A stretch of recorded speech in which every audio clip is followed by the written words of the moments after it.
Je suis certain que maintenant, dès que le premier coup de ballon sera donné au match d'ouverture à Sao Paulo, eh ben, je suis certain que le Brésil prendra maintenant cette ambiance de football, samba, musique, rythme. Il y a aussi une colère sociale. Vous-même, vous avez été hué au Brésil. Vous n'étiez pas seul, hein, mais vous avez été hué.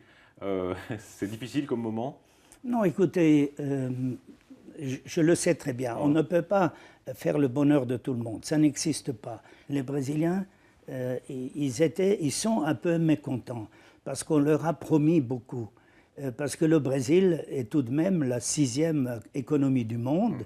Et dans cette 6e économie du monde, quand M. Lula était à la présidence, il a dit, voilà, le pays va être amélioré. Mais pour améliorer le pays, il faut aussi la volonté du peuple de travailler. Et puis alors, cette société qu'il voulait créer, M. Lula, eh ben, cette société, elle s'est séparée un peu. Le mondial 2022 au Qatar en hiver, c'est probable. C'est probable, oui, ouais. C'est même plus que probable. Oui, probable, c'est bon. Ouais. On revient au problème fondamental, jouer des matchs par 50 degrés. Est-ce qu'au début, ce n'était pas une erreur? Mais bien sûr. Mais écoutez... Vous dites que c'était une erreur, oui? Oui, enfin une erreur. Une erreur. Vous savez, on commet beaucoup d'erreurs dans la vie.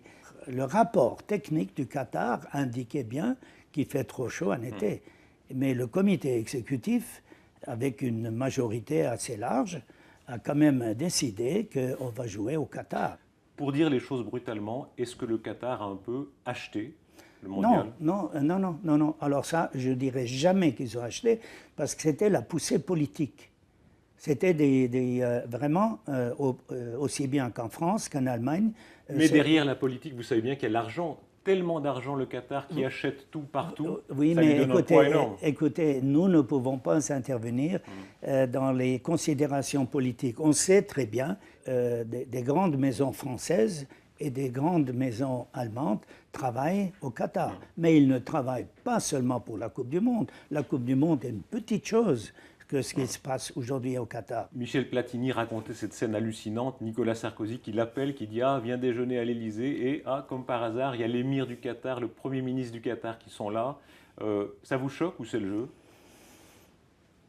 Écoutez, ça ne me choque pas puisqu'il m'a informé après, immédiatement après, donc je dirais en politesse, en respect et puis surtout en transparence. Il a dit, écoute, j'ai eu cette réunion, d'ailleurs tout le monde le savait, est-ce que je vois mal que le chef d'État suisse, d'ailleurs qui change chaque année, convoque le commande le président de la FIFA Berne pour dire qu'il devrait voter ceci ou cela. 2015, vous serez candidat, cette fois on peut le dire, pleinement? Bon, écoutez, la candidature s'ouvre en principe à la fin du mois de janvier de 2015. Pour le moment, j'ai dit je veux continuer dans mon mandat, mais je veux finir mon mandat bien. Et puis, pas de langue de bois, vous avez envie. Mais bien sûr, j'ai envie. Ouais. Pas seulement envie, j'ai la volonté de continuer. Vous êtes presque candidat unique, de fait. Est-ce que c'est pas un peu malsain, ça, un peu soviétique? Bon, vous savez, la marche vers le trône n'est pas encore ouverte.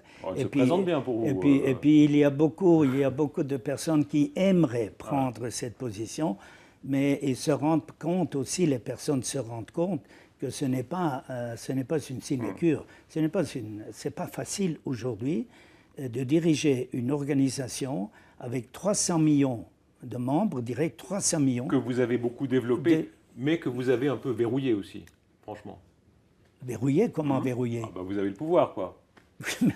mais écoutez, ça c'est c'est ce que l'on dit, c'est ce que l'on dit. Blatter, il prend l'argent des riches, il le donne aux pauvres. Avec ça, les pauvres le votent. Mais allez faire un reportage dans beaucoup de pays au monde, les petits pays au monde, et vous demanderez ce qu'ils pensent de la FIFA. Très peu sont en situation de contester votre candidature. Actuellement, il y a M. Champagne, mais on sait que ce n'est pas une candidature qui pèse beaucoup. Michel Platini peut être candidat contre vous? Bon, écoutez, ça, il faut demander à lui. Mais votre sentiment? Non, mon sentiment, c'est que Michel a fait une très belle carrière. Il ne faut pas oublier que la carrière de Michel est liée un peu à la mienne aussi, puisque... Il a été votre poulain. Il était mon à certains poulain, moments. oui, Ouais. et puis d'ailleurs, c'est aussi lui qui m'a invité à la présidence de la FIFA. Je me rappelle Vous étiez allié. ce fameux 30 mars 1998. Les psychanalystes disent que les fils, des fois, veulent tuer le père. Platini peut avoir envie de tuer Blatter. La Terre. Non, Non. de vous tuer, vous. Oui, j'ai compris. Vous avez très bien compris. J'ai compris. Non, moi, je ne pense pas qu'il veut... bon, on dit ça dans l'histoire. Non, je ne pense pas.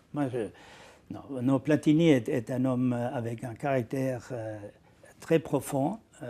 Je connais ses parents, je connais sa famille, et sûrement pas. Il ne le ferait pas. C'est Blatter, merci. Merci à vous.